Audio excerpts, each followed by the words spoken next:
अगर कोई पहली बार घर खरीद रहा है तो उसे कौन से दस्तावेज चेक करने चाहिए?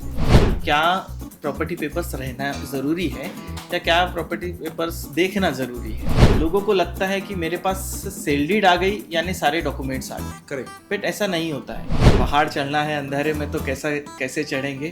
तो बस आप दिया लेके या कंदील लेके आगे बढ़ते चलो, रोशनी खुद आगे बढ़ेंगी और आपके कदम आगे बढ़ते जाएंगे। हमारी अवेलेबिलिटी, हमारा फास्टिंग और हम पे ट्रस्ट, ये हमारे क्लाइंट्स के लिए हमारा यूएसपी है। एक कॉमा गलत जगह लग गया तो आदमी को भी मार सकता है।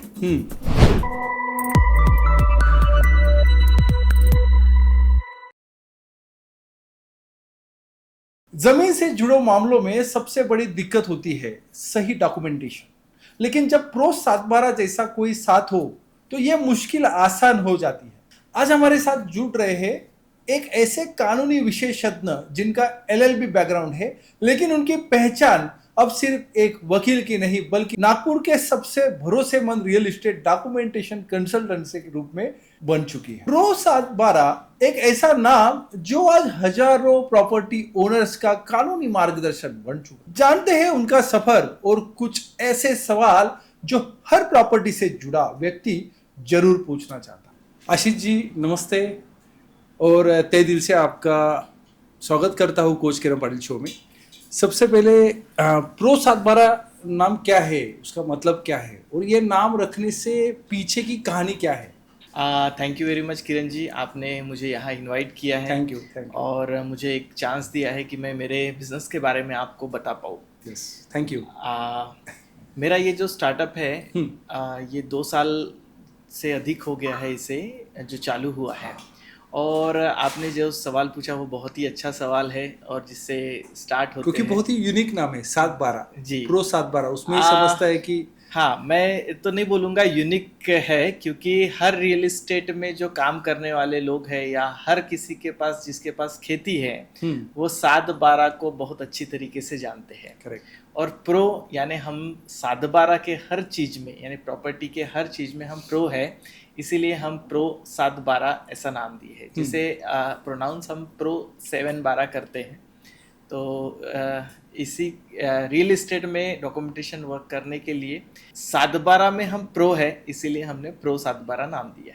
फैंटास्टिक, बहुत अच्छा नाम जी, क्योंकि नाम में बहुत कुछ रहता है। नाम में और नाम से ही पता चलना चाहिए कि अपना बिजनेस क्या है। जी। आपकी जर्नी एक एलएलबी ग्रेजुएट से प्रो 7/12 के मालिक बनने तक कैसी रही? कैसा आपकी शुरुआत हो गया? देखिए, मैं इस रियल एस्टेट डॉक्यूमेंटेशन वर्क में 10वीं से वर्क करता हूँ। क्या बात है। मेरे फैमिली में ये बिज़नेस था। उस टाइम वेंडर मेरी मदर है और उन साइड बाय साइड प्रॉपर्टी के डॉक्यूमेंट्स करते हैं। वो पहले रजिस्ट्रार ऑफिस में थे, फिर उनको लाइसेंस मिला और उन्होंने वर्क चालू किया। तो मेरा जन्म 1988 का है और उसी साल से मम्मी को लाइसेंस मिला है स्टैम्प वेंडर का, और उसी फील्ड में डॉक्यूमेंटेशन के फील्ड में है। तो वो कहते हैं ना कि मछली को तैरना नहीं सिखाया जाता, तो वैसे ही मुझे डॉक्यूमेंटेशन की कब आदत पड़ गई और कैसे मैं काम करने लगा, ये बचपन से करने लगा। और अब तक मुझे ऐसा लगता है कि यानी मैं हमेशा भगवान से प्रार्थना करता हूँ कि मेरे सामने जो भी मेरे समस्या लेके आए उसके समस्या का, प्रॉपर्टी की समस्या का समाधान मेरे पास हो। तो जितने भी आज तक सवाल आए मेरे पास, उनका समाधान हमेशा रहा है। ये मेरे बचपन से अभी तक की हुई प्रैक्टिस का नतीजा है। और फिर मैंने सोचा कि इस सेवा को मुझे वहाँ तक भी पहुँचाना चाहिए जहाँ तक ये सेवा अवेलेबल नहीं है, या जिससे एक्चुअली एक एडवोकेट के पास तभी कोई आता है जब वो समस्या में होता है, तभी उसे एडवोकेट याद आता है, चाहे वो क्रिमिनल में हो, सिविल में हो या रियल एस्टेट में हो या फैमिली में हो, तो तभी एडवोकेट याद आते हैं। बट मैं एक उनको ऐसा सर्विस प्रोवाइड करना चाहता हूँ, ऐसी सेवाएं मैं प्रोवाइड करता हूँ कि जहाँ पे उनकी खुशी मिलती है। प्रॉपर्टी के लिए जब कोई फ्लैट लेता है, कोई खेती लेता है या कोई खेती बेचता है, तो किसी को पैसा मिलता है और किसी को प्रॉपर्टी मिलती है, ये खुशी का मौका होता है उनके लिए।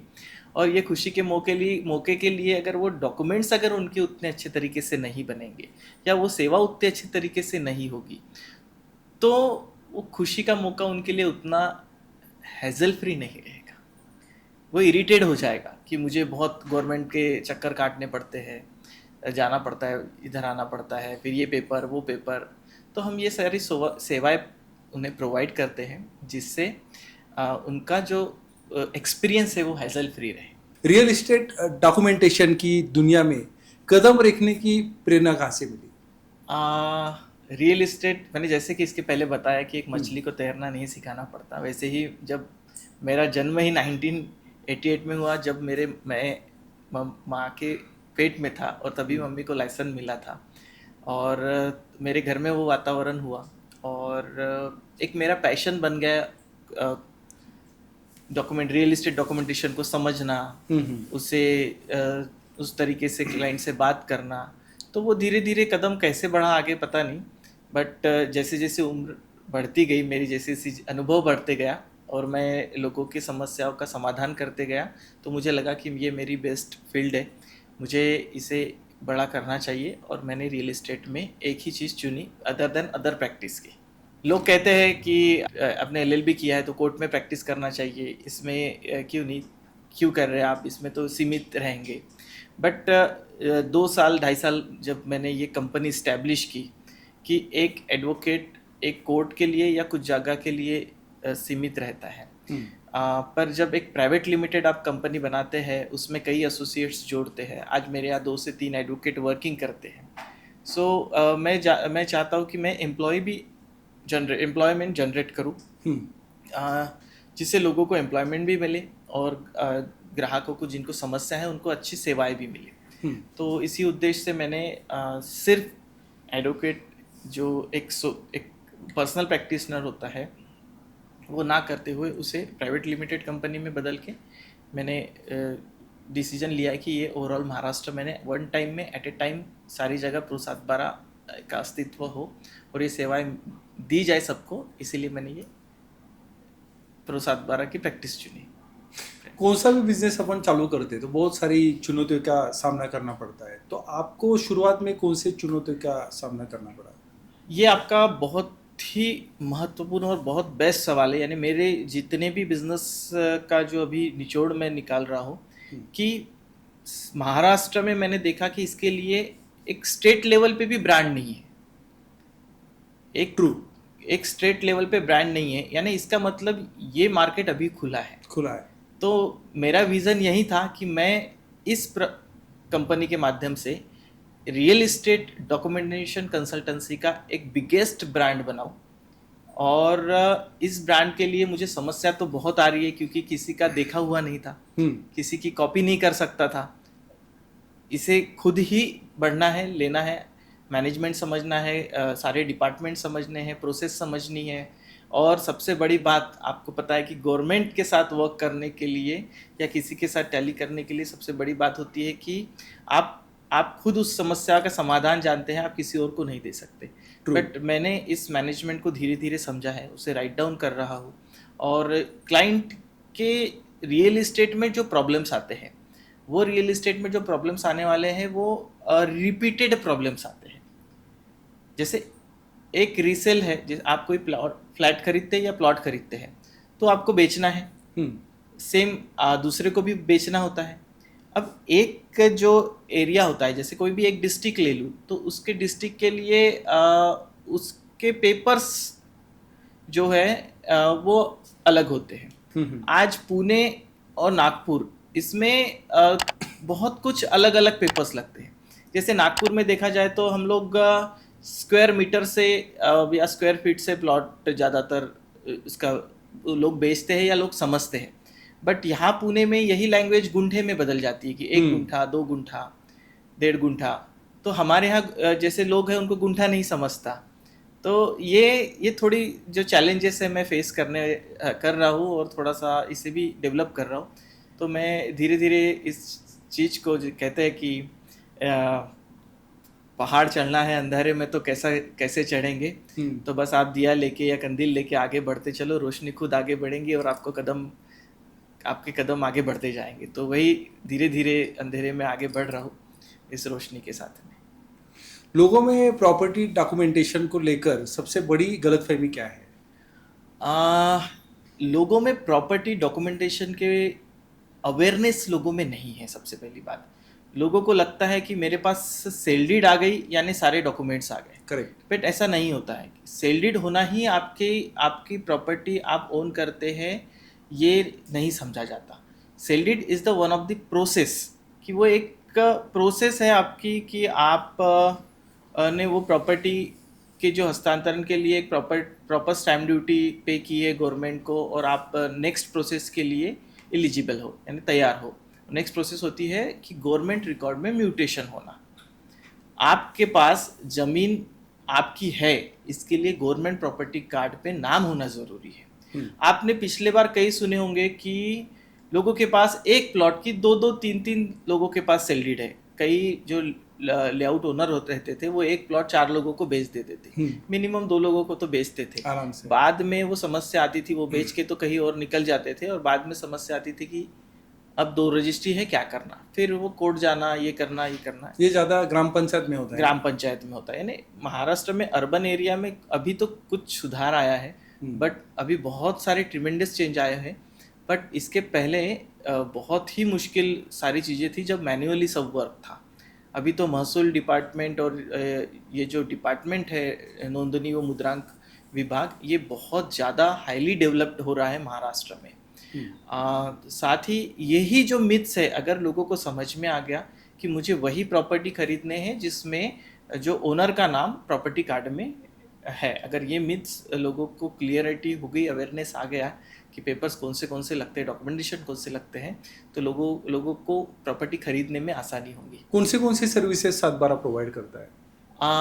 7/12 ये मेनली जो प्रोवाइड करता है, ये करता है रजिस्ट्रेशन के सारे वर्क्स। जो मुद्रांक और नोंदनी विभाग में जितने रजिस्ट्रेशंस के डॉक्यूमेंट्स होते हैं वो सारे डॉक्यूमेंट्स सर्विस हम प्रोवाइड करते हैं। सबसे बड़ी बात आज हम देखते हैं कि ये सर्विस की क्यों ज़रूरत है।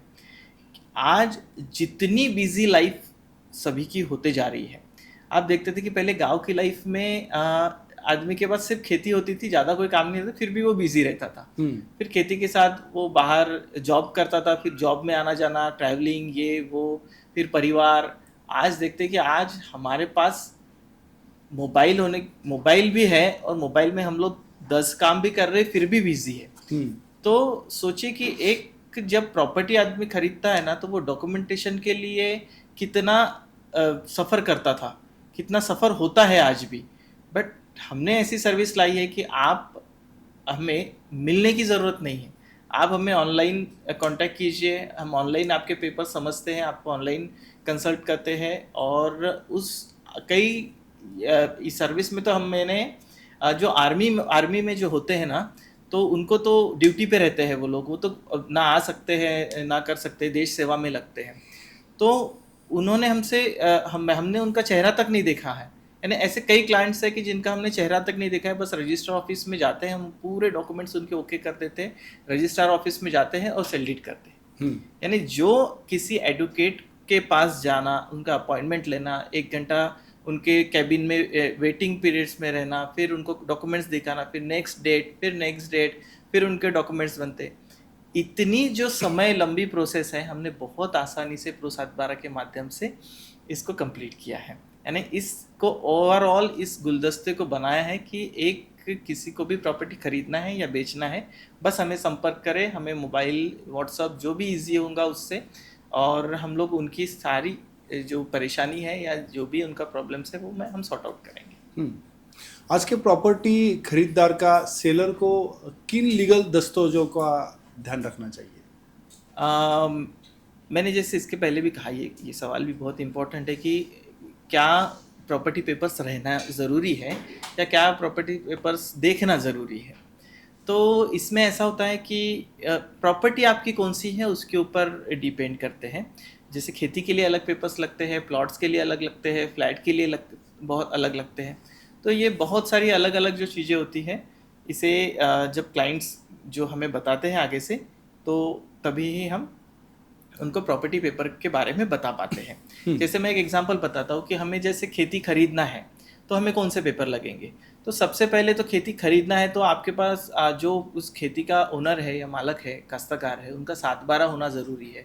फिर नक्काशा आपको देखना पड़ता है कि उसकी बाउंड्रीज में वो जो लैंड है जो उन्होंने 7/12 लाए उसकी बाउंड्रीज मैच हो रही है क्या। फिर 8 जैसे 8 इसीलिए देखते हैं कि कभी प्रभाव क्षेत्र में वो या लाभ क्षेत्र में जगह रहती है तो 8 एकड़ के ऊपर पुनर्वसन की या लाभ क्षेत्र की परमिशन लगती है। या उस गांव में उनकी कितनी खेती है ये भी 8 से पता चलता है।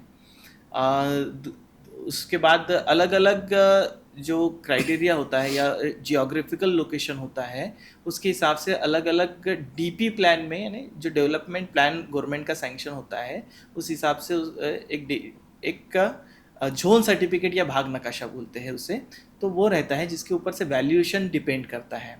और साथ ही उसकी फेरफार पंजी, प्रीवियस डॉक्यूमेंट चेन और उनके आधार कार्ड, पैन कार्ड जो आजकल लिंक होते हैं गवर्नमेंट साइट से, जो जहाँ पे हम रजिस्ट्री करते हैं ऐसे सहनिबंधक से वो सहद्वयम निबंधक से वो लिंक किए जाते हैं। तो ये सारे पेपर्स उनके पास रहना ज़रूरी होता है। तो और साथ ही भूमिहीन है नहीं है तो ये प्रायोरिटी डॉक्यूमेंट देखना चाहिए उन्होंने, और ये रहना ज़रूरी होता है। तो और हर जो प्रॉपर्टी है उसके अलग अलग डॉक्यूमेंट्स होते हैं, इसीलिए हम लोग वर्क करते हैं कि जो भी खरीदना चाहते हैं वो हमसे संपर्क करते हैं कि ये प्रॉपर्टी लेनी चाहिए नहीं चाहिए, तो हम उस हिसाब से उन्हें एडवाइस करते हैं। एक केस शेयर कीजिए जिसमें आपकी सर्विस ने किसी क्लाइंट को बड़ा नुकसान होने से बचाया। ये बहुत ही इंटरेस्टिंग सवाल है। मैंने अभी तक करीबन 2000-3000 लोगों को सर्विस दी है, यानी सालाना मैं ये देता हूँ। तो मेरे लिए तो हर जो मेरे क्लाइंट्स होते हैं उनकी जो केस होती है, उनकी जो भी समस्या होती है मेरे लिए चैलेंजिंग होती है। तो मैं हमेशा सोचता हूँ कि इनका जो सवाल है, इनके जो प्रॉब्लम है मेरे लिए होगा या नहीं होगा। मैं आज ही की बात बताता हूँ कि आज ही मेरा एक चैलेंजिंग एक डॉक्यूमेंट चल रहा है अभी। उसमें 40 लोग हैं और 40 में से 6 लोगों अवेलेबल नहीं है। तो इसकी शुरुआत आज से 5 महीने पहले हुई थी। अब 40 लोग एक जगह नहीं आ पाते हैं और इधर उधर रहते हैं। तो एक तो वहाँ से अमेरिका भी चले गए, और मैंने आज इस घड़ी को सोचते हुए मैंने 4 महीने पहले उनकी पावर ऑफ अटर्नी बनाने के लिए बोला था। अब उनका ना बेटा है ना बेटी है जो इंडिया में है, वो सब अमेरिका शिफ्ट हो गए। अब वहाँ पे उनके बाकी रिश्तेदार हैं, यहाँ पे इंडिया में बाकी रिश्तेदार हैं। अब उन्होंने, हम मराठी में पुतना कहते हैं, तो पुतना को अगर पावर देंगे तो स्टैम्प ड्यूटी लगती है। जनरल पावर ऑफ अटर्नी हम देंगे, उनको साइन के अधिकार देंगे तो स्टैम्प ड्यूटी लगती है। तो मैंने उनको कहा कि आप प्रेजेंटेशन पावर दीजिए। प्रेजेंटेशन पावर में स्टैम्प ड्यूटी नहीं होती है, जिसमें स्टैम्प ड्यूटी का खर्चा उनका बच जाता है। तो वो अमेरिका चले गए, पावर ऑफ अटर्नी प्रेजेंटेशन की दे दी, और बाकी लोगों ने पावर ऑफ अटर्नी जो दी वो अपने बेटे को दे दी, तो उनको स्टैम्प ड्यूटी रिलीफ मिल गया। बेटे, सन या घर के जो हमारी जो राशन कार्ड में नाम होते हैं, मैं सीधा बोलूँगा लोगों कि राशन कार्ड में जो नाम होते हैं उनको स्टैम्प ड्यूटी से 500 लगती है या रजिस्ट्रेशन फीस एक नॉमिनल लगती है। तो मुझे मेरे क्लाइंट्स ने कहा कि वो तो अमेरिका चले गए, हमारे पास उनकी पावर ऑफ अटर्नी है। तो फिर मैंने देखा तो ये तो प्रेजेंटेशन पावर है, हमें साइन उनका इस डॉक्यूमेंट पे लगेगा। तो आज हमारी टेक्नोलॉजी इतनी अच्छी है कि हमने हमारा ड्राफ्ट अमेरिका भेजा। क्या बात है। अमेरिका में उन्होंने प्रिंट आउट निकाली, हाँ। और अमेरिका से उन्होंने 3 दिन में डॉक्यूमेंट्स स्पीड पोस्ट के से यहाँ पे भेजा। तो आज इसी वजह से उनको इतनी तकलीफ नहीं हुई कि जो तकलीफ वो, या आज सोचिए कि अमेरिका से भी आने की टिकट आज 50-60 हज़ार रुपये खर्चा आता था रहना, यानी 1-1.5 लाख रुपए का खर्चा उनको लगता था सिर्फ एक पर्सन का और बाकी लोगों का। तो ये प्री प्लानिंग हमारी एडवाइस थी कि हमने उनको जा रहे हैं तो हमने प्री प्लान सारे डॉक्यूमेंट बना के रखे हैं कि जिसके वजह से आज ये डॉक्यूमेंट उनका हो पाया। तो ये ज़्यादातर जो वारसान प्रॉपर्टी होते हैं जिसमें जो पुश्तैनी प्रॉपर्टी होती है उसमें दादाजी और परदादाजी की प्रॉपर्टी होती है, फिर पप्पा पप्पा काका चाचा मामा इनको मिलती है, फिर उनके एक बुआ वगैरह, फिर उनमें से कोई गुजर जाते हैं तो फिर उनके वारस, ऐसे इंसेस्टर प्रॉपर्टी में हमेशा होता है। और जो यानी इसमें झगड़े भी बहुत होते हैं और इसमें भी बहुत सारे हम लोग एडवाइस करते हैं कि ये जो जहाँ है उनको आने की ज़रूरत नहीं है, तो ये चीज़ करके रखने से आपको प्रॉफिट होगा या आप हेजल फ्री डॉक्यूमेंटेशन वर्क कर पाएंगे। प्रो 712 को नागपुर में ट्रस्टेड ब्रांड बनाने के कितने समय लगा? जैसे कि हमारा फैमिली था बिजनेस, ये फैमिली बिजनेस है, तो मैं धीरे धीरे इसको सीखा और लोगों का ट्रस्ट तो तभी से बन गया था। यही सोचा, ब्रांड तो जनता ने बना दिया, जिनको ग्राहक जो हमारे ग्राहक है उन्होंने ब्रांड बना दिया, हमने तो सिर्फ सेवा दी है। और हम इसी उद्देश्य से चल रहे कि ब्रांड बने ना बने बट हमारे ग्राहकों को वो क्वालिटी, वो हेजल फ्री सेवा मिले जो वो चाहते हैं। आपने सेल्फ एम्प्लॉयमेंट चुना जबकि आप एलएलबी करके नौकरी भी कर सकते थे, ऐसा निर्णय क्यों लिया? नौकरी करना खुद की प्रैक्टिस को बनाना होता है, बट एक आप कंपनी कोई ओपन करते तो आप आपके साथ 50 घरों को चला सकते हैं। तो मेरा उद्देश्य यही था कि मैं सिर्फ एक जगह मेरा वर्क ना चलते हुए मेरा ओवरऑल महाराष्ट्र में इनिशियल स्टेज पे वर्क चले और मेरे साथ 50 घर भी मेरे वजह से रोशन हो या मेरे वजह से उनके घर चले, मैं उनको एम्प्लॉयमेंट रखूँ। मैं हमेशा खुद को एडवोकेट के तौर पे या एक लॉयर के तौर पे या एडवाइज़र के तौर पे नहीं देखता हूँ। मैं देखता हूँ कि एक बिजनेस मैन के रूप में, एक इंडस्ट्रियलिस्ट के रूप में, कि जो इस इंडस्ट्री में रिवॉल्यूशन लाए। और सबसे बड़ी बात कि मेरे इस काम से मैं अपनी सेवा हर जगह दे पाऊँ, इसीलिए मैंने ये लाइन चुनी। एक सोल एंटरप्रेन्योर के रूप में क्या आपको कभी डर लगा कि ये क्या चलेगा? ये तो बहुत अच्छा सवाल है किरण जी, आपको भी मैंने पूछना चाहिए कि आपने भी ये जब सेटअप डाला है तो क्या ये चलेगा? तो जो कहते हैं कि विदाउट रिस्क बिजनेस नहीं चलता है। True. तो रिस्क तो ठीक है, बट आपके पास हौसला होना जरूरी है। True. अगर आपके पास हौसला है तो आप गुपचुप के ठेले को भी ब्रांड बना के पूरे ओवरऑल मॉल्स में आप आपकी फ्रेंचाइजी ओपन कर सकते हैं। तो मेरा भी यही कहना है कि अगर शिद्दत से कोई चीज़ अच्छे से की जाए, हौसला हो, आपको बढ़ने की चीज़ें हो, सपने हो, विज़न हो और सेवाभावी मन हो, तो आप हर चीज़ चल सकती है। जैसे वो शाहरुख खान का डायलॉग है, अगर कोई चीज दिल से चाहो तो पूरी कायनात उसे मिलाने की कोशिश करती है। यस। तो पहले से ही आपका ये सपना था कि मुझे ये करना है, इतना करना है और इतने समय में करना है। बिल्कुल सही कहा, इसीलिए आज मैं आपके साथ पॉडकास्ट में इस पे बैठा हूँ कि आज अगर ये चीज नहीं होती थी तो शायद मैं यहाँ पे इस कुर्सी पे नहीं बैठा होता। अभी कितने साल हो गए प्रो 712 को? प्रो 712 को इनकॉर्पोरेट होते हुए 2.5 साल होते। ओके, 2.5 साल हो गए हैं इनकॉर्पोरेट होके। और मेरा एक्सपीरियंस मैंने आपको बताया कि मेरा पैशन बन गया है रियल एस्टेट के डॉक्यूमेंटेशन को देखना, उसके चैलेंजेस को समझना। उससे मैं हमेशा, जो मेरे मन में भावना है कि मेरे पास जो भी प्रॉब्लम्स लेके आए, मैं मन से उनके प्रॉब्लम्स को सॉल्व करूँ। मैं fees is another structure of this business, but सेवा मुझे देनी है, ये मैं हमेशा मन में रखता हूँ। और मुझे भगवान ये बहुत आस्था है, तो मुझे पता है कि वो मुझे मार्ग दिखाता है और मुझ में इतनी शक्ति देता है कि मैं आने वाले जो भी लोग हैं या उनकी समस्या का समाधान कर पाता हूँ। कॉन्ग्रेचुलेशन, 2.5 साल आपके प्रो 712 के कंपनी के हो गए, तो दिल से कॉन्ग्रेचुलेशन। Thank you. डिजिटल युग में लोग ऑनलाइन डॉक्यूमेंटेशन भी करवा सकते हैं, प्रो 712 इसमें कैसे आगे है? ये बहुत चैलेंजिंग क्वेश्चंस है और इसीलिए मेरे टीम को मैंने हमेशा मोटिवेट किया है कि upgrade yourself, upgrade you, upgrade और कंपनी। मैं आपको पता है कि ये एआई जनरेशन है। सो मैंने जिस प्लेटफॉर्म पे मेरा मैनेजमेंट संभाला हुआ है, आज वो प्लेटफॉर्म किसी दूसरे के पास नहीं है। तो हमने इसकी शुरुआत 2.5 साल पहले ही कर दी थी कि हमें जिस रफ्तार से चलना है तो हमें सोचना पड़ेगा और खुद को अपग्रेड रखना पड़ेगा। तो मैं एआई से, या जो अभी महाराष्ट्र सरकार इतना हाईटेक डिसीजन ले रहे हैं, और आप देख रहे होंगे कि हर वीक एक डिसीजन इस डिपार्टमेंट के लिए आ रहा है। तो मैं आपको बताना चाहूँगा कि ऐसा समय आने वाला है कि हम लोगों को रजिस्ट्रार ऑफिस भी नहीं जाना पड़ेगा सेल डीड लगाने के लिए। ऑनलाइन ही आज सर। फेसलेस टेक्नोलॉजी आ रही है, बट जितने ही कॉम्प्लिकेशंस आते हैं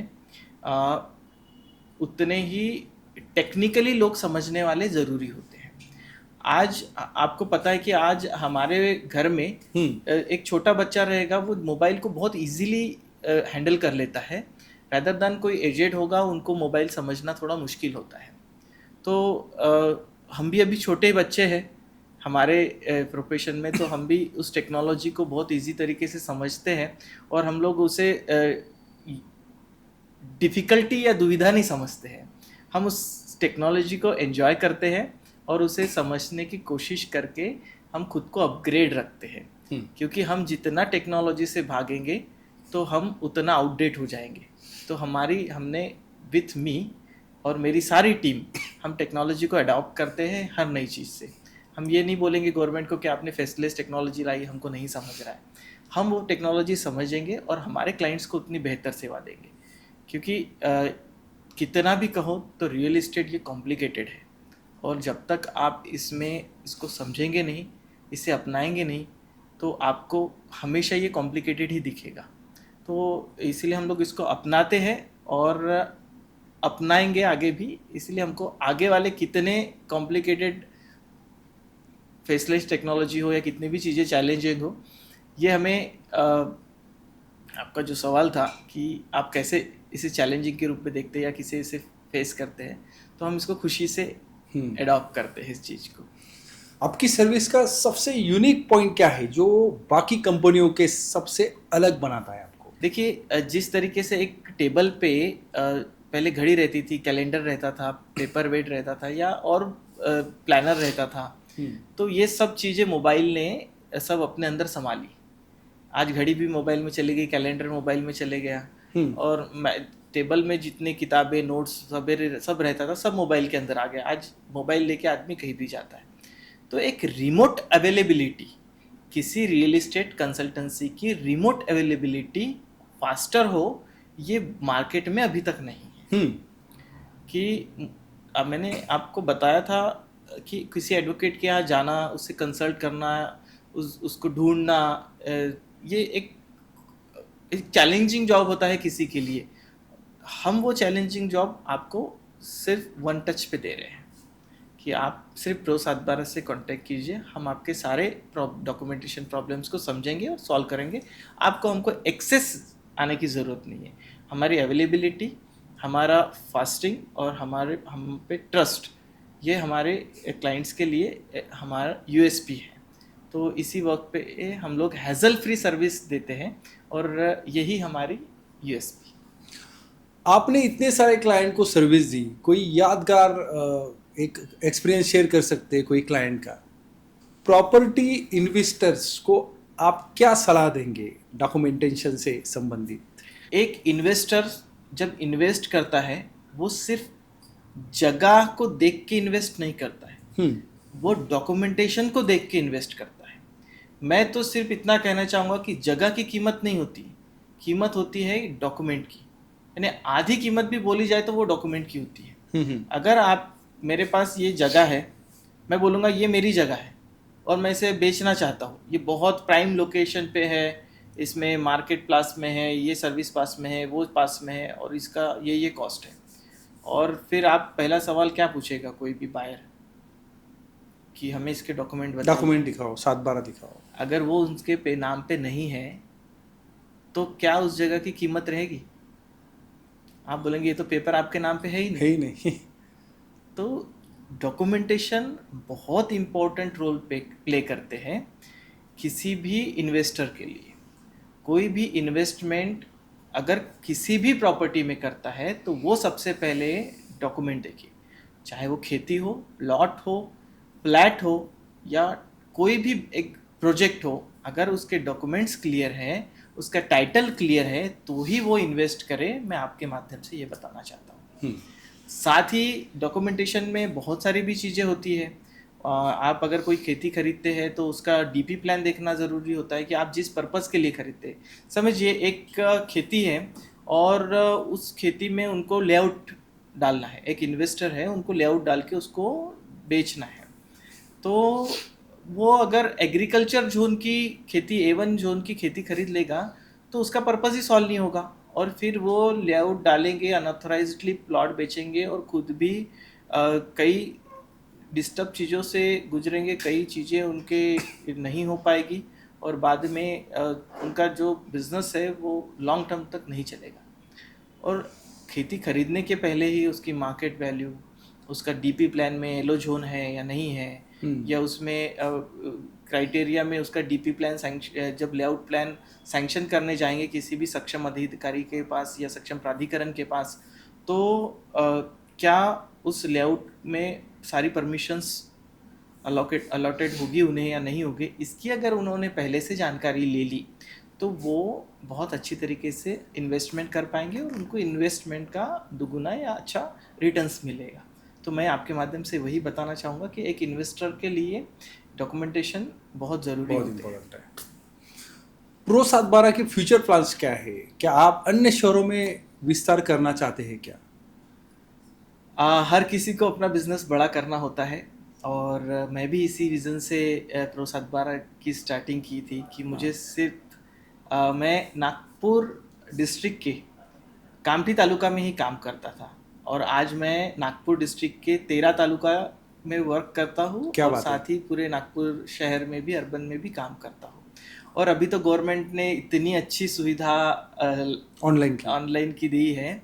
1 मई से गवर्नमेंट ने क्या किया है, 1 मई 2025 से एक GR निकाला कि आप डिस्ट्रिक्ट में कहीं की भी सेल डीड कहीं भी लगा सकते हैं। क्या बात है! पहले एक तहसील की रजिस्ट्री एक ही तहसील में लग सकती थी और अभी एक तहसील की रजिस्ट्री आप नागपुर में भी लगा सकते हैं या दूसरे तालुका में भी कहीं पे भी लगा सकते हैं, लेकिन दूसरे डिस्ट्रिक्ट में नहीं लगा सकते। यस, जो आपका ये सवाल है ना, ये गवर्नमेंट की फ्यूचर प्लानिंग है। आने वाले 6 महीने में पूना की रजिस्ट्री नागपुर में लगेगी, नागपुर की रजिस्ट्री पूना में लगेगी। बहुत सही है। नासिक की रजिस्ट्री कहीं भी महाराष्ट्र में कहीं की भी सेल डीड कहीं भी लग सकती है। तो इसके लिए हम भी तैयार हैं और इसी विजन के साथ जो हमने कहा था कि आज हम नागपुर डिस्ट्रिक्ट में एक trusted real estate documentation consultancy करके वर्क करते हैं, ब्रांड तरीके से वर्क करते हैं। हम भी जल्दी ही पुणे में इसकी या अदर जगह हम लोग इसका फ्रेंचाइजी ओपन करने वाले हैं, इसको स्टार्ट करने वाले हैं। क्लाइंट का ट्रस्ट जीतने के लिए सबसे जरूरी चीज क्या है? देखिए, सबसे पहले जानना जरूरी होता है कि क्लाइंट हमारे पास आए क्यों है ना। तो क्लाइंट को जब समस्या होती है तभी वो हमारे पास आते हैं। अगर उस समस्या का सही तरीके से एक सुजल समाधान अगर मेरे पास नहीं है तो क्लाइंट मुझ पर ट्रस्ट नहीं करेगा। और ट्रस्ट तभी करता है कि जब आपके पास प्रॉपर्टी का प्रॉपर नॉलेज हो, आप उसके डॉक्यूमेंटेशन को इजी तरीके से समझ सके और ना ही समझ सके उनको समझा सके, तो तभी आपके ऊपर यानी क्लाइंट ट्रस्ट करता है। मैं कई बार मेरे क्लाइंट्स के डॉक्यूमेंट जब देखता हूँ तो उसके सीक्वेंस भी बराबर नहीं होते हैं, तो मैं पहले उनको वही समझाता हूँ कि हमारे पास क्या रहना ज़रूरी है। तो वो क्लाइंट जब उस चीज़ को समझते हैं, उसे सीखते यानी मुझसे सुनते हैं, तो वो मुझ पर ट्रस्ट करना चालू करते हैं। और जब मैं उनका सलूशन देता हूँ उनको या समाधान करता हूँ एक इजी तरीके से, वो ट्रस्ट करते हैं। अच्छा। आपको इस माध्यम से मैं एक बहुत अच्छा चीज़ बताना चाहूँगा कि किसी के भी ऊपर ट्रस्ट करना प्रॉपर्टी रियल इस्टेट डॉक्यूमेंटेशन के लिए या रियल इस्टेट में, ये बहुत ही रेयर होता है। ये क्यों रेयर होता है कि आपकी पूरी जमा पूंजी से कोई प्रॉपर्टी खरीदते हैं। करेक्ट। अगर वो प्रॉपर्टी के डॉक्यूमेंटेशन अच्छी तरीके से नहीं होंगे या एक भी कोई भी मिस्टेक्स होगी तो आगे तक उस मिस्टेक के कारण वो परचेसर या वो सेलर सफ़र हो सकता है।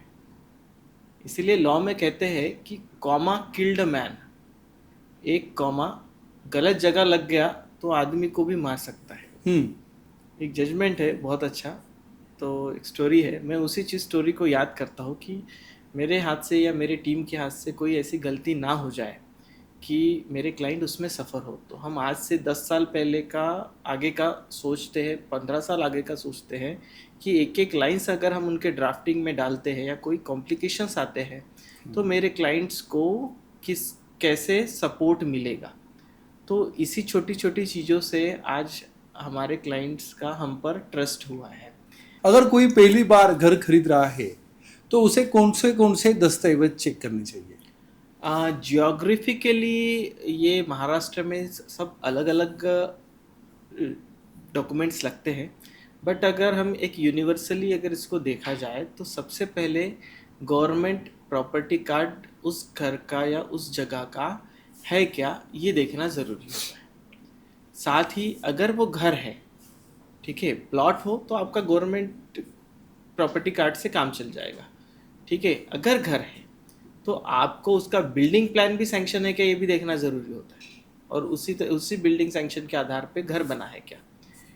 साथ ही आपको प्लॉट के बारे में भी अगर सोचा जाए तो उसका एनए जो नॉन एग्रीकल्चर हुआ है कि वो होना देखना ज़रूरी है। उसमें सक्षम प्राधिकरण से वो प्लॉट प्रॉपर मैप में सैंक्शन हुआ है कि ये भी देखना ज़रूरी है, या उसकी आरएल प्रोसेस होती है या जो भी बाकी प्रोसेस होती है, वो सारे डॉक्यूमेंटेशन जोग्राफिकली लोकेशन की ओर से अलग अलग जगह पे देखनी ज़रूरी है। साथ में असेसमेंट कॉपी लगती है, टैक्स कॉपी लगती है, और सबसे मेन बात तो जिससे हम परचेज़ कर रहे हैं जो सेलर होते हैं उनके डॉक्यूमेंटेशन जो आधार है, पैन है, ये अपडेट लिंक है क्या, ये भी देखना ज़रूरी होता है। अगर कोई शेत ज़मीन खरीदना चाहता है तो उसकी लीगल प्रक्रिया क्या होती है? तो सबसे पहले ये जानना ज़रूरी होता है कि खेती का 7/12 है क्या, जो हमारे प्रो 7/12 का नाम है। यहाँ पे जो मैंने आपको बताया कि 7/12 है क्या, तो अगर 7/12 है और 7/12 ऑनलाइन में उनका नाम है तो वो खेती बिल्कुल खरीदनी चाहिए। और 7/12 में जैसे 21 अलग अलग प्रकार की चीज़ें होती है। जैसे उसका खाता नंबर, वो वर्ग 1 है या वर्ग 2 है, ये वर्ग 1 या वर्ग 2 से उसकी मालकियत समझी जाती है। यानी वर्ग 1 है तो वो भूस्वामी हो गया है, वर्ग 2 है तो वो भूधारन हो गया, या उसे कहीं से ज़मीन मिली है या वो ज़मीन बेच नहीं सकते हैं, ऐसा बहुत सारी चीज़ें होती है। या सक्षम प्राधिकरण से जो परमिशन लेके ही वो बेच सकते हैं। जैसे आपने देखा होगा कि कई सुना होगा कोतवाल डूंग है या आदिवासी है या यूएलसी में है, तो ऐसी ज़मीन वर्ग 2 में होती है। साथ ही वो 7/12 पे उसका एरिया देखा जाना चाहिए। 7 और ये 12, ये 7 में उसका नाम होता है और 12 में पिक पेरा होता है कि उसमें क्रॉप कौन से लिए जाते हैं। तो उस पर वैल्यूशन डिपेंड करता है क्रॉप्स पे जब प्रॉपर्टी खरीदते हैं या बेचते हैं। साथ ही उसका नकाशा, कि नकाशे में चतुर्सीमा में बराबर है क्या, उसकी बाउंड्रीज बराबर है क्या, कप्रत होनी चाहिए। कप्रत में क्या होता है कि आप एक तालुका भूमि निरीक्षक से आप कप्रत निकाल सकते हैं जिसमें उस लैंड की एरिया कितनी है। आज 7/12 में 1 हेक्टर लिखी है और जो उनका लैंड एरिया उनके पोजीशन में अगर 80 आर है, तो आप जब खरीदते हैं कि प्रति हेक्टर के हिसाब से या प्रति एकड़ के हिसाब से आप अगर किसी काश्तकार से खरीदते हैं, वो बोलेगा मेरी 1 हेक्टर जगह है और स्पॉट पे 80 आर रही, तो 20 आर के अमाउंट का जो है वो नुकसान उसको हो जाएगा। तो उसे मोजनी करना ज़रूरी होती है और मोजनी करके उसके पोजीशन में उतनी जगह 7/12 के हिसाब से रहना बहुत ज़रूरी होता है। तो ये बहुत छोटी छोटी चीज़ें होती है। साथ ही या उनकी सेल डीड अगर प्रीवियस चेन उनके पास नहीं है, लोग कहते हैं कि मेरी सेल डीड कई बार जो लोग कहते हैं कि मेरी सैलरी गुम हो गई है, बट वो क्या होता है, बैंक में कभी जमा कर देते, उस पर मॉर्गेज ले लेते हैं और इधर 7 बार के आधार पे खेती बेच देते हैं। तो फिर जब उसको ओनर को पता चलता है अरे ये तो खेती मॉर्गेज थी, अब वो बैंक वाले भी सीज कर लेते हैं। ऐसे कई चीज़ों में हुआ है, सिर्फ खेती में नहीं, प्लॉट में भी नहीं, कई लोग अपनी जो सैलरी के आधार पे किसी और से पैसे उठा लेते हैं। रेंट एग्रीमेंट करते समय किन बातों का ध्यान देना चाहिए ताकि भविष्य में कोई परेशानी ना हो? और अगर रेंट एग्रीमेंट न करते हुए डायरेक्टली अपन उनको रेंट से दिया ऐसे ही, तो उसके क्या परिणाम हो सकते? किरण जी, मैं इसमें आपको बहुत अपडेट कराना चाहूँगा कि रेंट एग्रीमेंट जो होता है ना, ये पुरानी चीज़ें हो गई। हाँ। आज किराएदारों को लेकर आई है नई खबर, और वो है लिव एंड लाइसन। कि हम लोग जैसे सुनते आए हैं कि किराएदार ये घर खाली नहीं कर रहा है, तो उसे कहाँ जाना पड़ेगा? कोर्ट जाना पड़ेगा। फिर वो प्रोसेस है, टेनेंसी एक्ट के अंदर पूरी पूरी प्रोसेस होगी। तो इसमें गवर्नमेंट ने बहुत अच्छे कदम उठाए हैं और लिव एंड लाइसन ये इंट्रोड्यूस किया है। लिव एंड लाइसन क्या होता है कि मैं किराएदार हूँ, तो एक इजी टेक्निक उन्होंने लिव एंड लाइसन के माध्यम से लाई है कि अभी घर मालक खुद उसका सामान, अगर समय सीमा हो गई है, वो खाली नहीं कर रहा है, तो उसे एक प्रोटेक्शन मिलता है घर मालक को कि अभी उसको कोर्ट जाने की ज़रूरत नहीं पड़ती। लिव एंड लाइसन करने के बाद उसकी मुदत खत्म हो गई है, खाली नहीं कर रहा है, वो ताला लगा सकता है या उसका सामान भी जब्ती करा सकता है। उसमें कोई घर मालक के ऊपर अभी एक्शन नहीं होगा। तो ये लिव एंड लाइसन विदाउट ये करते हैं तो विदाउट एग्रीमेंट देते हैं। अगर देखिए, ये उसी तरीके से मैं आपको बहुत अच्छी तरीके से समझा पाऊंगा कि हर घर मालक ने तो इतनी अच्छी सेवा सबसे पहले लिव एंड लाइसन की लेनी चाहिए, जो आज रजिस्ट्रार ऑफिस में जाने की ज़रूरत नहीं पड़ती। आपके घर में या आप जिस कंसल्टेंसी के पास जाएंगे, वो आपको उन्हीं के ऑफिस में करवा देती। कोई लंबी लाइन नहीं, कुछ नहीं, कोई वेटिंग नहीं। ठीक है, अब ये करना चाहिए। अब अगर कोई ना करे तो उससे कॉन्सिक्वेंस तो भुगतने हैं। आपके घर की जो आप प्रॉपर्टी किसी को बिना लिखाई पढ़ाई की देते हैं और वो खाली नहीं करता है, तो आप बाद में पुलिस स्टेशन जाएंगे, फिर वही कोर्ट कचहरी की चक्कर, और फिर वो आपके घर में पोजीशन लेके बैठ जाएगा। तो आप अगर ये सफ़र नहीं होना चाहते हैं तो आप हर किसी ने लिव एंड लाइसन करके ही अपनी प्रॉपर्टी देनी चाहिए। लेकिन अपन विश्वास पे जाते ना, विश्वास तो आजकल रहा नहीं ना, धोखा बहुत मिलता है, और खासकर प्रॉपर्टी लाइन में इतने स्कैम्स होते हैं। बेच के अपन निकाल सकते हैं उसको। बट प्रॉब्लम तो वही हो गया ना, आप सफ़र हो रहे हैं, आपका समय उसमें एंगेज हो रहा है, आप जो समय आपकी लाइफ जितनी शांति से जी रहे हैं, तो वो नहीं जी पाएंगे। तो और without rent agreement live and licence के ही अपन देंगे, तो उसमें क्या टर्म्स कंडीशन रहती है अगर 5 साल हो गए, 7 साल हो गए? देखिए, गवर्नमेंट ने नॉर्म्स बनाए हुए हैं।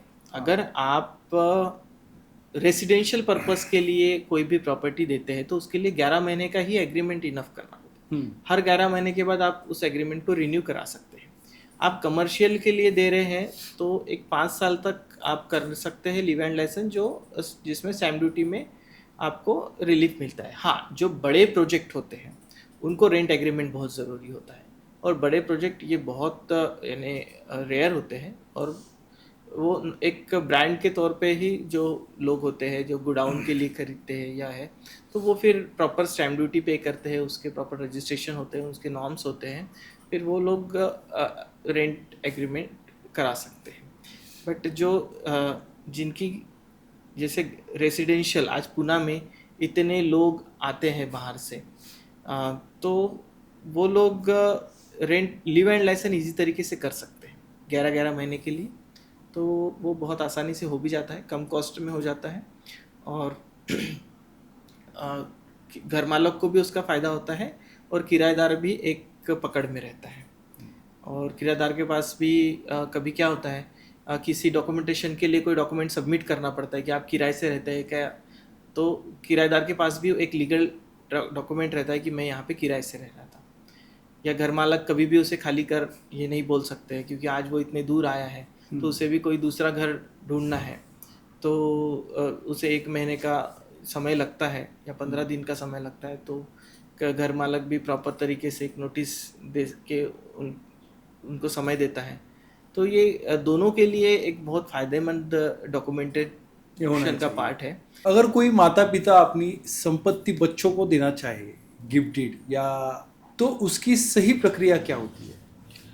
अगर आप विल डीड नहीं करेंगे या आप वसीयत नहीं करेंगे, तो आपके मृत्यु के पश्चात या आप जब तक हयात है उसके बाद, आप हयात जब नहीं है, आप मृत्यु हो जाती है, तो आपके संपत्ति का बंटवारा ये सरकारी कानूनों के हिसाब से होता है। यानी आपके 4 बेटे हैं, आप 4 बेटे में से 2 बेटों को पूरी संपत्ति देना चाहते हैं और आपने विल डीड करके नहीं रखी है पहले या वसीयत करके नहीं रखी है, तो आप दोनों आपकी इच्छा थी वो, पर आपने उसको लिख के नहीं रखा है कहीं, तो वो प्रॉपर्टी चारों में बट जाएगी। अब कहते हैं ना कि कोई लड़का ज़्यादा प्रेम करता है या कोई छोड़ के चले जाता है या सेवा नहीं करता है। एक माता पिता को क्या चाहिए? अपने बच्चों के तरफ से सेवा, और जिसे जो सेवा करे उसे तो मेवा का हक बनता है। तो ये विल डीड के आधार पे या वसीयत के आधार पे ही होता है। तो वसीयत जो करता है वो प्रॉपर तरीके से अपनी संपत्ति किसे कितनी कैसी जाएगी, ये अपनी आखिरी इच्छा जिस दस्तावेज पे रखता है, लिखता है, उसे वसीयत कहते हैं। और वो वसीयत आपके जो वारस होते हैं उनको झगड़े से बचाती है। विल डीड ये सिर्फ दस्तावेज नहीं होता है, ये माता पिता ने करके दिया हुआ एक प्यार भरा पत्र होता है, जिससे आने वाले भाइयों में झगड़ा नहीं होता है। तो इसीलिए हर माता पिता ने, अगर ऐसा लगता है उनको कि उनकी तबीयत आगे चल के ठीक नहीं रहेगी और इस स्थिति में मैं मेरे बच्चों को एक मेरे हिसाब से सारी संपत्ति देना चाहती हूँ, तो उन्होंने विल डीड करके देनी चाहिए। सेल के बाद अगर करेक्शन या कैंसलेशन करना हो, उसकी प्रक्रिया और समय सीमा क्या होती है? कि जब सेल डीड हो जाती है तो ये हस्तांतरण की प्रक्रिया समझी जाती है। मैंने आपको प्रॉपर्टी ट्रांसफ़र कर दी। अब जब प्रॉपर्टी सेल डीड के माध्यम से ट्रांसफ़र होती है तो उसको कैंसलेशन करने के अधिकार ये सिर्फ अभी सिविल जो कोर्ट है उनको दिए गए हैं। और करेक्शन, ये उसमें जो भी करेक्शन होगा वो करेक्शन आप रजिस्टर ऑफिस में कई बार करा सकते हैं। तो शायद कम ही ज़रूरत पड़े करेक्शन की, ऐसा ही डॉक्यूमेंट बनाना चाहिए। और ट्रांसफ़र में क्या होता है, जब कैंसलेशन का ये कोई रजिस्टर ऑफिस में कैंसलेशन के लिए कोई रास्ता नहीं रहा अभी, वो सिविल कोर्ट में जाके आपको कैंसिल का दावा डालना पड़ता है कि हम कैंसिल क्यों करना चाहते हैं। कहीं इसमें क्या होता है कि पीडीसी में सेल डीड लगा दी जाती है कि मैं पोस्ट डेटेड में आपका कंसिडरेशन दे दूंगा, और आप अभी अमाउंट अभी मुझे सेल डीड लगा के दीजिए, मेरे नाम पे ट्रांसफ़र कर दीजिए। फिर उनको अमाउंट मिलता नहीं है। जो ओनर होते हैं, प्रॉपर्टी तो बेच दी मैंने, अब कैंसिल कैसे कराऊँ? अब वो तो आएगा भी नहीं, तो वो अमाउंट भी नहीं मिला। तो ऐसे कंडीशन में वो कोर्ट जाकर अपनी बाजू रख सकते हैं और कैंसिलेशन के लिए अप्लाई कर सकते हैं। अब कई चीज़ों में क्या होता है कि कभी टाइपिंग मिस्टेक हो जाती है या कभी कोई डॉक्यूमेंटेशन नहीं रहा, तो जल्दीबाजी में डॉक्यूमेंट बन जाता है। तो ऐसे में कुछ करेक्शंस हो सकता है, और उस करेक्शंस का जो दुरुपयोग कोई पार्टी ना करे, इसके भी मुद्दे ड्राफ्टिंग में ऐड रहते हैं। और करेक्शन रहा तो वो रजिस्ट्रार ऑफिस में दोनों अपने सम्मति से कर सकते हैं। आज की बातचीत से ये साफ है कि अगर आपके सपनों की प्रॉपर्टी को सुरक्षित बनाना है तो डॉक्यूमेंटेशन में कोई चूक नहीं होनी चाहिए। और प्रो 7/12 जैसी टीम भरोसे को मजबूत करती है। तो अगर आप घर, जमीन या दुकान खरीदने का सोच रहे हैं, प्रो 7/12 की सलाह लेना बिल्कुल मत भूलिए। पॉडकास्ट अच्छा लगा हो तो शेयर कीजिए, लाइक कीजिए, सब्सक्राइब कीजिए, और ऐसे ही इंस्पायरिंग वीडियो के लिए जुड़ने के लिए कोच किरण पाटिल पॉडकास्ट जो अपना चैनल है उसको लाइक करिए, सब्सक्राइब करिए और शेयर कीजिए।